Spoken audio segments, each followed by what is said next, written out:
Fit for Europe, the Fit for Them podcast.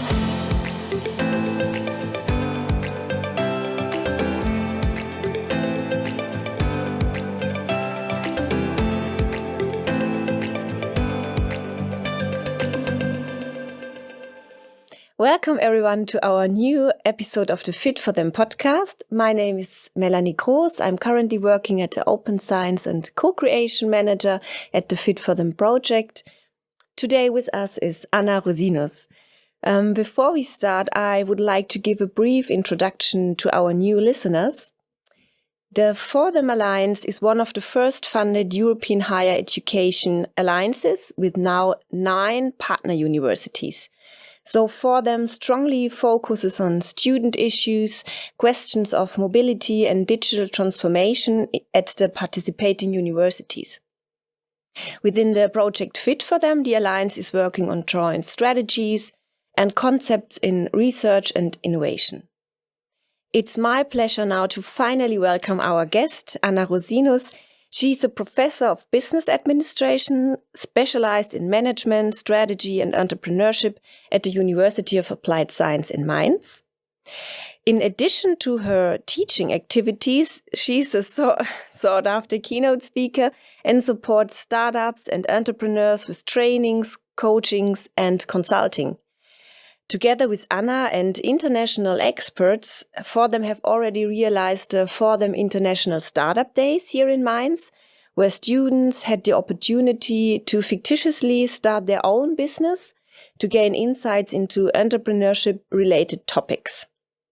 So, Anna, would you like to introduce yourself in a few more sentences and especially what fascinated you about the topic of entrepreneurship and why did it become your research focus? Yes, sure. Thank you, Melanie. First of all, thanks for having me today and also for having me for the FORTHEM Alliance. The International Startup Days were a pleasure for me. It was really exciting to meet all the international students. So as you have already mentioned, I am a full-time professor at the University of Applied Sciences in Mainz, specialized in strategy management and entrepreneurship since 2014. And you asked about my fascination for entrepreneurship. Actually, what sparked my interest was my husband starting his own business when I became a full-time professor, mostly simultaneously. And so I attended a couple of startup events, visited startups, spoke to network members and so on. And because I'm teaching and researching as well, I started to delve into that topic too. And there is a couple of very interesting side topics. The topic of entrepreneurship is becoming really interesting and relevant nowadays. And so this is how it became my research focus, yes. So you are strongly connected with regional founders, through your husband as well. So what would you say is a characteristic that perhaps all of them have in common? So what you're asking about basically is the popular topic of entrepreneurial traits. And most of the founders I know have in common that they are really willing to take risk, in contrary to me. And so they are risk-taking, they have this ability to take risk, the willingness, and they're also persistent or perseverant. And this is really fascinating as well because they do not only kind of enjoy the good times, but they also go through the bad times. They are willing to go this extra mile, so they kind of skip their leisure time and devote lots of their time to their businesses. And they find solutions for problems which we would not find. And also often they have this kind of authenticity and they really believe in what they do. So if you want to start up a business, what would you say next to these characteristics, what are the essential prerequisites I have to bring with me? Next to these entrepreneurial traits of risk-taking, perseverance, persistence, you also need to be very flexible because when you finally start something, things turn out differently than you thought. And then you need to find a solution again. And this requires lots of creativity, but also you should not be afraid of mistakes because they're going to happen. Sure, yeah. So through your teaching activities, you are close to the academic world, of course, but also to potential and active entrepreneurs. What are the latest trending topics, would you say, when it comes to startup issues? Yeah, I wouldn't say it's an issue. It's more an opportunity for me. What I recognize is that many of our students are really focused on sustainability. So you could summarize it in purpose over profit. They want to change something. They want to influence the world. They want to solve societal problems. Profit is a means to this end. So they need to generate profits in order to grow and in order to solve more problems. Yeah, that sounds like a really promising trend. So it would be great if there would be more progress in the field of sustainability. But how many of your graduates actually end up starting their own business? Yeah, now I need to be honest. It's not many, actually. But what I have to say is maybe it's not many directly after their graduation. But I know a couple of students, former students, who started their business and they also managed to grow it successfully. And this is so amazing because when you meet them after a while in circumstances which you never would have expected. So when I think back of these international startup days, one of my former students went there with his catering team and he now serves or hosts events for 1,000 people 5 years after his graduation. This is really amazing. So if you don't exactly have the opportunity to study business administration, or you come from a totally different discipline, what would you say is the best way to get the right and supportive information? Where or what is a good starting point? I would like to get back to the business studies first. Actually, I always think that for business students, it's hardest because yes, they know finance, they know accounting, and they know strategy, but they can't deliver any product or any service. And so they are able to run a business and also to grow or scale up a business. But if they have nothing to deliver, it's very hard. And the students I mentioned before, they either studied something else or did an apprenticeship in something else, or they are really passionate about something, about cooking, about food, about sports, or whatever.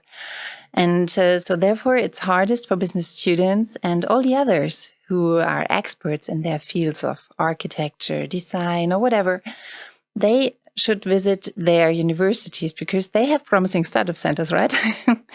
And when I remember the FORTHEM Alliance partner universities, they had so cool and creative incubators, startup centers. So this is in general an advice I would give every entrepreneur. Talk about your problem. Be open, talk to people. And if somebody knows about your weaknesses, then they can help you. And so I would visit the startup center of my university or ask where it is, maybe also the Chamber of Commerce. And then what is also very interesting, in my opinion, is co-working spaces because they often host events of local startup networks. And there you can get in touch with people, can share experiences, and also find other founders and talk about how they solved the problem. Because what you also have to see is that in this startup ecosystem or in the entire field, there's also a couple of consultants who want to make money out of advising you. And you don't have money at the beginning. Yeah. So let's assume I have a promising idea and kind of solid basic knowledge. Is there such a thing as an entrepreneurial gene, or can everybody learn an entrepreneurial mindset? This strongly reminds me of an academic debate about leadership. Are leaders born or can leaders be made? And with entrepreneurship, it's somehow similar, not only because leadership and entrepreneurship have a certain overlap, but also because there is research that many startup founders or startup owners or business owners have entrepreneurs amongst their ancestors. So in most regions worldwide, I just read, it's more than 80% of business owners have entrepreneurs in their ancestors, amongst their ancestors. But it's also because if we look at the entrepreneurial traits, risk-taking, perseverance, and so on and so forth, if not a certain level of these requirements is there, it's hard to train and to study something. But what you also have to see is, I think this is the most stunning and the most inspiring thing about having your own business, you will learn things every day. And so you will make big leaps, you will make big steps to become a better entrepreneur. And this is really, really the best thing about it, I guess. Yeah, we had this topic in our roundtable as well. And one of the founders told us that one day in a startup day is half a year if you are an employee at a company. Yeah. So the learning is much more higher than somewhere else. So perhaps maybe you found someone and you can complement each other on some point. So what would you say, how important is the team when founding a startup, and how could you find co-founders and potential promising team members? Yeah, actually, this is a very, very popular question. And when you look at venture capitalists, they often say it's all about the team. I would not totally agree with it, because the business idea is also very important. But for sure, the team matters a lot at the beginning, in particular. At the beginning, it's only the core team who's working, actually. They do everything. They don't have money to outsource activities or something. And also, they can, as you mentioned, they can compensate each other's weaknesses. And doing things together is more fun. I mean, if I remember the international startup days, we were a great team, and we were able to compensate each other and to complement each other. How to find those team members, this is a very difficult thing. As I recommended before, I think the most important thing is to be open. Because if you stand there like very self-confident and with the attitude of I can do everything, then nobody dares to help you. So if you talk about what you cannot do, then the likelihood that somebody assists you is bigger. And if you attend a startup event and talk to experts, they are likely to become your team members. So yeah, being open, attending events, talking to people, I think this is really important. Networking, yes. So another approach, especially for those who, for whatever reason, cannot do or do not want to found, is entrepreneurship. Can you tell us more about this concept and its relevance today? Yeah, sure. So we call people an entrepreneur if they behave like a founder whilst being employed. And this is for people like me who don't have this willingness to take risk. So they are employed in a company and they work maybe in an innovation department, product development department, or in strategy or something. And there they have lots of room for business creativity, for approaches like design thinking, where they can delve into new product development, finding solutions for their customers' problems, and so on. And so you have the safety of being an employee, but you have the opportunity and the possibility to be creative as an entrepreneur. Great. Yeah. So what advice would you like to give to upcoming entrepreneurs? There's a couple of advices, and somehow they are all linked together. So first thing is simply give it a try. Make sure that your personal wealth is safe. Then just try it. Because when I remember how many business ideas I had in my past, and they have been realized, but by others. And this is always a pity. So just give it a try.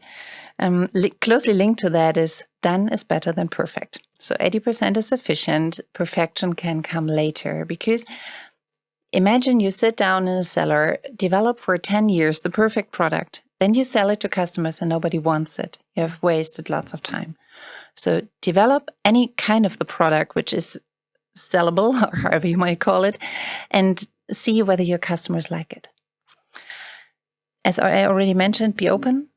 Talk about your problems, talk about things you're lacking, talk about mistakes, and very linked to that, listen to your customers, because they're going to pay you. And if you don't listen to what they need and to what their problems, their motivations, and their attitudes are, it is very hard to develop a product which they're going to like.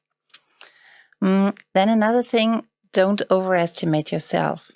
Because this is what I often see when our students develop business plans. They, for example, say something like, yeah, we do social media marketing because writing an Instagram post is for free. No, it's not. It costs your time And your time is valuable because it takes down your energy, and you need lots of energy to successfully start a business. So ask others for help. Maybe if you can afford it, outsource boring activities to external experts, and focus on the core topics. And then you have to accept that there's going to be mistakes. And you need to work around them, but don't be afraid of them. Just keep going. So those are wonderful closing words. Anna, thank you very much for the exciting conversation. I have to say, it's always a pleasure to learn from and with you. And dear listeners, I hope you were able to take away some interesting insights. Subscribe to our Fit for Them podcast and follow the FORTHEM Alliance and on social media and on our website to stay up to date with all of our FORTHEM activities. And enjoy them. Make use of them. Thank you. Thank you.